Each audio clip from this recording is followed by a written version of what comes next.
What up, Shinobis? Welcome back to Near 2-Year Week. While I was thinking of what kind of videos I should do for this week, I was just scrolling through the shitload of games that we've been through, and I was like, why don't I just rate these? I always give a quick last minute thought on them when we're done playing them, but I've never actually sat down, give them time to just sink in and reflect on them. So that's exactly what we're doing. A trip down memory lane. Some of them you gonna remember, some of them you might not. I actually forgot some of these, so it's all good. I'm old, it comes with age.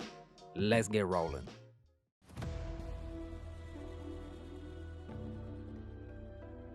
Just based on the new seasons, Apex is at an okay place. I don't think it's the worst balance that it's been, but there can be improvements, you know what I mean? Newcastle is cool, and then as I'm recording this, they just announced like a really good update, or not update, but buff for Lifeline that I think is a good touch for her. I'm not a super hardcore, sweaty Apex Predator gamer, you know what I mean? So I don't know how it is in the higher lobbies, but for the games that we get into, it's not bad. Floor loot, I think you can always, pick at it, and really there's no middle ground for it because you either get way too good of a setup or you get jack shit. The maps are decent. I feel like everybody has their own opinion on them, but I think we can all agree Storm Point, forgettable.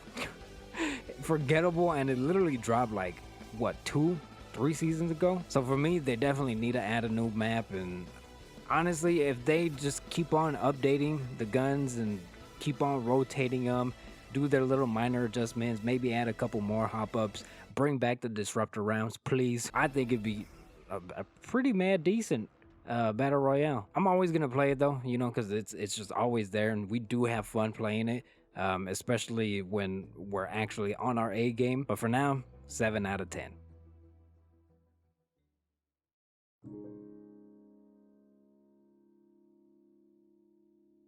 Ten out of 10. There's axolotls.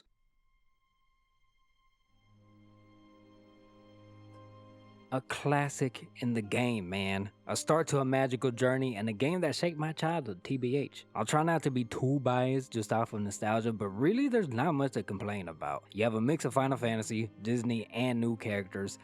The plot honestly might sound like a shitpost at first, but once you start playing it, you just get it, and it's like a puzzle. The secrets, lore, all that's given to you in good bites, to the point where you're wanting more, but there's just enough in the game to where it doesn't feel incomplete. Music for me is a big thing in my life, and the soundtrack is amazing. Gameplay wise, I could definitely see it, being a bit of a struggle there, just because there's definitely plenty of enemies in the main game and even after game, but grinding to get to max level, dog shit. I also did dog on the gummy ship portion of the game, and honestly, it deserves it. But building the ships and is kind of dope, and playing the gummy ship portion is not too bad, especially if you do the challenges. It's a fun little extra thing to do, but it still ends up feeling slow. It's not a perfect game, but it's definitely a near perfect game. So 9 out of 10, 9.5 with nostalgia.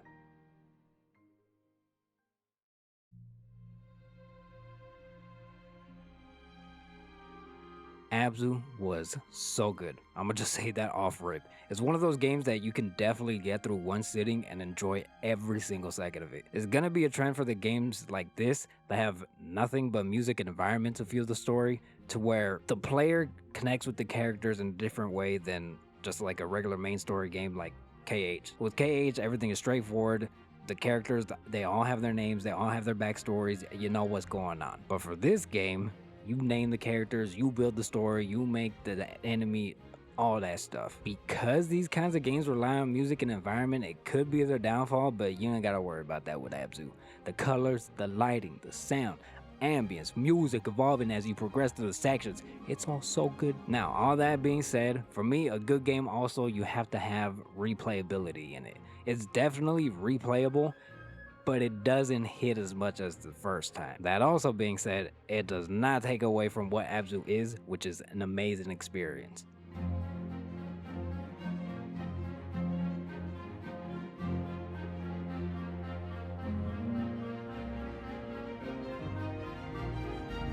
.5 out of 10.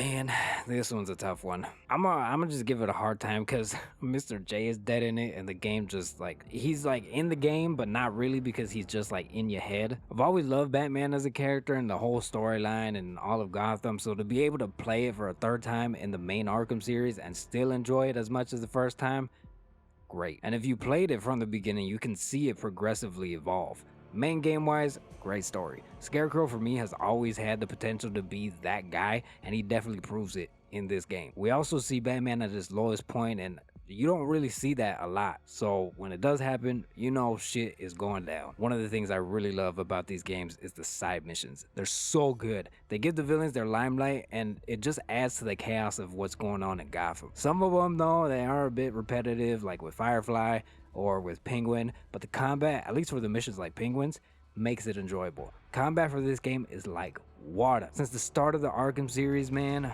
they were the pioneers of the beat 'em up style that the game created. It can be a bit, hard to navigate every now and then, and some of the sections are, honestly, they just seem unnecessary. But overall, it's a fun game to replay. 8.5 out of 10.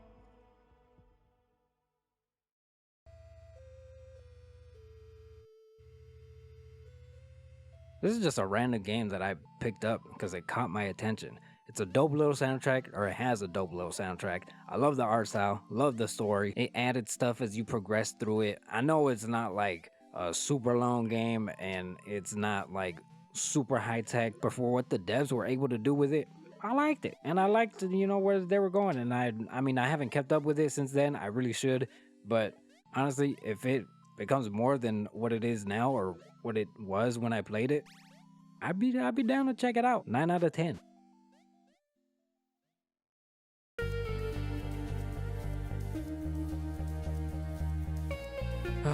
TBH, kind of forgot about this one. Not just forgot that we played it, but forgot that it existed. It just felt so like repetitive, but not in the sense that the game wanted to be. Messing with time and environment for me in games to affect the environment later on is something I really appreciate because it's just, little details that go a long way. The downfall though is the fact that there's so many main enemies that you have to get a very specific pattern to get the actual end of the game, and even then, the endings that you can get, they're not worthwhile. What I actually really enjoyed about the game, and I played it off screen, was the multiplayer. Downside of that is there's not a lot of people playing online, so that means long wait times, and then it just gets discouraging if you finally get into a match and get murked off rip, and then you just gotta wait in those long ass times again. I like how you can, still customize the character and have all these different weapons and abilities and stuff to like better fit your playstyle,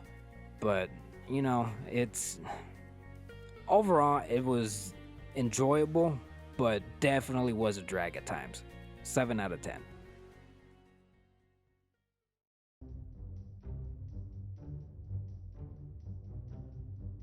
I already gave my review for this one at the end of the video I did it for it, so 4 out of 20.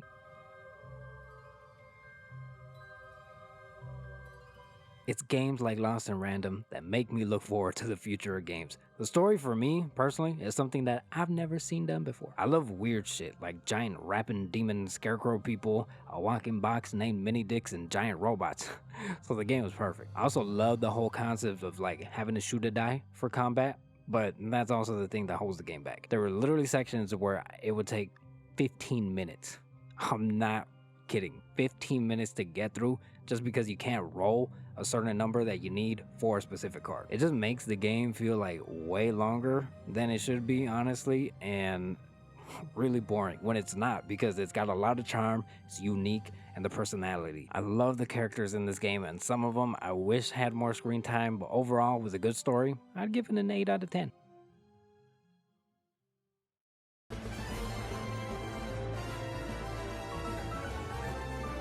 Bro, this game, I was super looking forward to it and was sadly disappointed. You're honestly better off playing the OG one. Probably the two main differences that I really enjoyed about it from the OG one, the Grand Underground and the difficulty of the Elite Four. I love the bonds that are in there, and I love that they scale as you progress through the story, and I love the idea of the statues, but the thing that kills me is the bases. The bases were literally fucking destroyed in comparison to the OG. They just became storage lockers for the statues.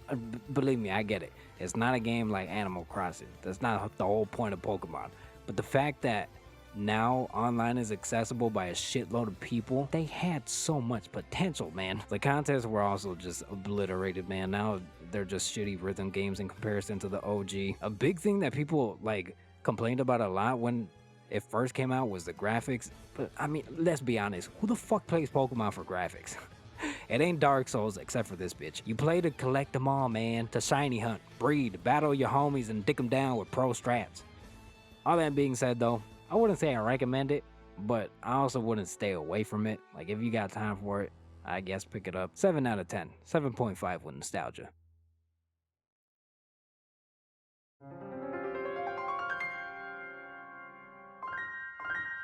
While we talking about Pokemon, I forgot we played this one this year too. Not because it was bad, but just because it's like a more relaxing game than anything. Going around, seeing all the mons doing their thing, the new forms, the alphas, time distortions, photo shoots, catching 50 of the same mon just to release them.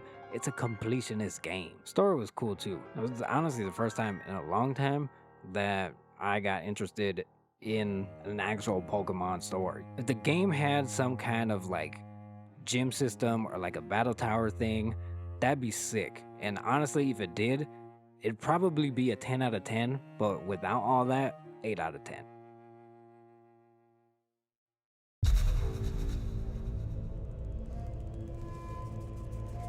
This game gets an automatic negative 10 out of 10 for killing Dad, dude. They hit you with a montage of him training you to be a fucking warrior. You get older, he gets old, and despite your differences on technology, he just lets you do your thing and respects you. And not only that, but he makes the ultimate sacrifice and says he has to leave you so you can grow up to be the better you, bro. And that shit's only within like the first hour of the game. For real though, I'm a huge nerd when it comes to animals and robots and giant things, so put all that shit together and you got my attention. It's a great game all around, from beautiful scenery, hella lore. The motherfucker from John Wick is in it. What I really appreciate about the story is that it left off at a good point, enough to make you want more but not have it feel incomplete, which honestly I feel like every game needs to do, but to each his own. 9 out of 10. But the sequel is definitely not a 9 out of 10. Believe me, Forbidden West definitely doubles down on what most of the first game was so good at. Scenery from the jump is just jaw-dropping. I'm a whore for like lighting in games, and this game is just so good at it. The giant robots, man, come on. The first one you meet is a giant ass cobra, and the motherfucker from John Wick is back, bro. And the story was good up until the end. The ending for me, that's the biggest problem for me, man. It just felt too quick. It felt too quick, and it honestly doesn't seem like there would be anything left for like maybe a DLC, but definitely not for a full game. I don't know. The ending, it didn't cut out for me. I would say 8.5 out of 10, but minus 0.5 because we went to the Bay, but E40 wasn't there.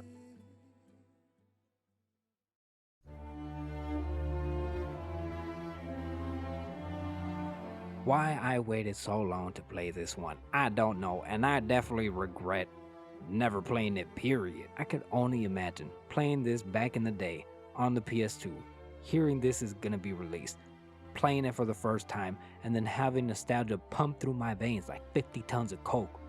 This game looks amazing. Every mission, except for maybe escaping the crack house, was really, really good. The crack house one, it was kind of boring. But then again, the environment was kind of dull, so I don't know. I actually went back to plat it, and it was cool just driving around. And I'm always against having collectibles just to have collectibles, which this game does, but it does have secret cars, and those are sick as fuck. So 9.5 out of 10.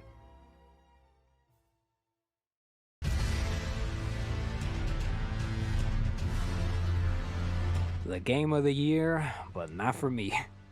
I'm not gonna lie, I got the game out of hype, and I explained this before in the charity video, where like it was definitely a game that I didn't expect to have as much fun as I did. That's always a plus, and that's always going to give you extra points.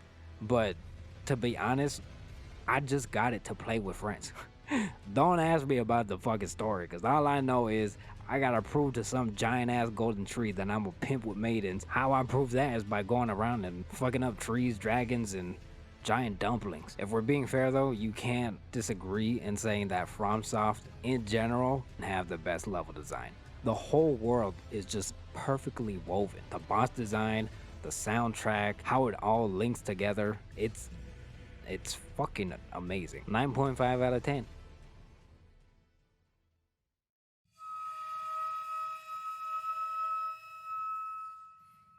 I'm so torn with this one.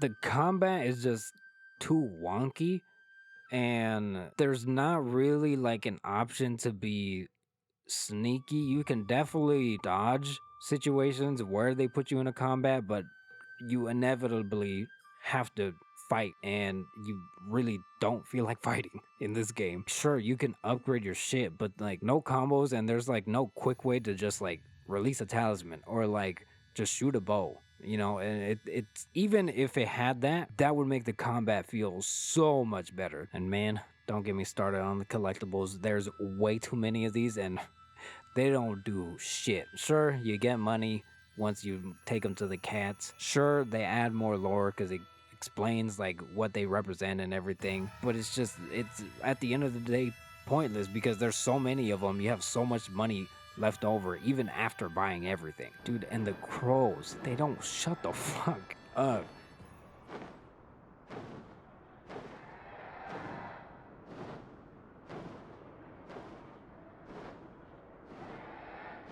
All that taken into consideration though, I love the game. Look, my broke ass can't go to Japan. This is the closest thing I'm gonna get. And it does an amazing job at it. The details that they put into the game are absolutely crazy. The ambient noises, super good. The story I think is really entertaining, and the side missions, I'm actually a big fan of them. They all have their own, little personality. They all have their own little backstory. They're really good. I hate to give it a low score, but in a game that forces you in a combat and doesn't have any other options, honestly, a 6.5 out of 10. But you can pet the puppies, so 7.5 out of 10.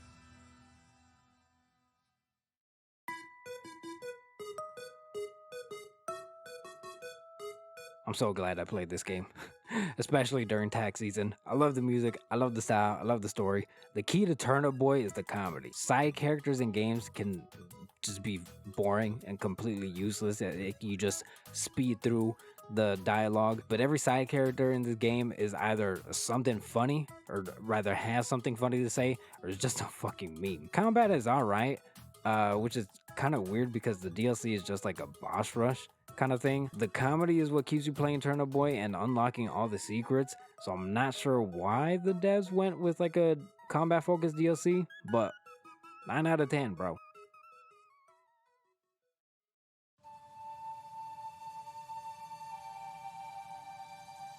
Didn't really know what to expect when jumping into this one, but it was a good game. Your little rat babies are kawaii, the environment is great, the story is really cool too. It was short, but it didn't feel too quick. And what I mean is, for what you had to do, the game was just the perfect amount. Every now and then I'll mention the rule of threes, and this game just lives by that rule. There's 3 main bosses, 3 relics for each, and because of the same objective for every main boss, it could definitely feel repetitive, and if it was longer, it would definitely be just way too much of a drag to do. But for what it gives you, and all the weapons and the different mechanics that you learn throughout the different areas, it keeps it refreshing, which makes it enjoyable to play. And you can deck out your little rot babies with hats, so 9.5 out of 10.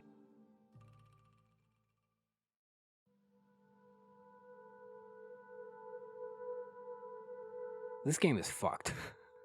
The most recent game that we played through, and man, I wish I could replay this for the first time again. Like Abzu, this is a game that heavily relies on the environment and you piecing everything together, the different sounds, the music. It definitely has its longer sections for sure, but the puzzles are fun enough that you don't get too tired of them. Honestly, I still don't know what the fuck happened in the story, but in a good way. It leaves you thinking, because like there's a surface level kind of thing to it, and maybe, like a deeper metaphor for what the game is trying to represent. I highly recommend playing it by yourself if you haven't. It's worth it.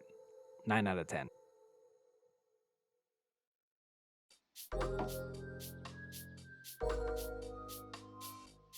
You're busting balls with the boys. What more do you want? I'm gonna give it a 50 out of 64. All right, that is all the games. I know we're still playing through KH2 and we're still playing through Dishonored.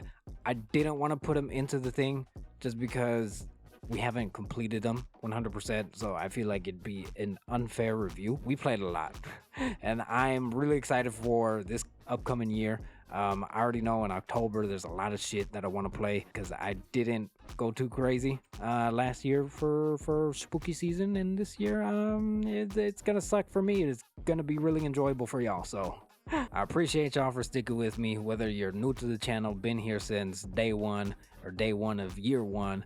It don't matter. I appreciate you nonetheless, and I will see y'all in the next one. Peace.